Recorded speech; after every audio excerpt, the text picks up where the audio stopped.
Hello guys and welcome to How to Socials. In this video I am going to show you how to clear your search history and delete your watch history on your YouTube app. So let's start.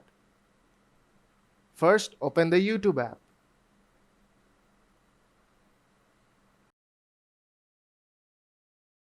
Now tap on your profile picture on top right corner and go to Settings.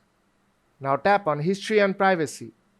Now if you tap on Clear Watch History, it will clear all the videos you have watched in the past.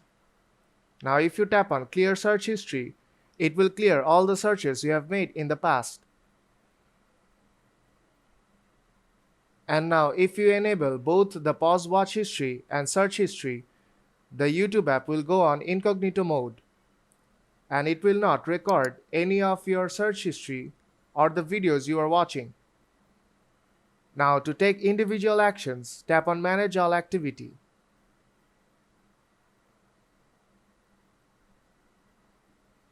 And a browser window will open. Here you will see all of your individual activity. Tap on the three dots of the activity you want to delete and tap Delete. And that's how you can clear your search history as well as your watch history. So if this video helped you out, then don't forget to leave a like.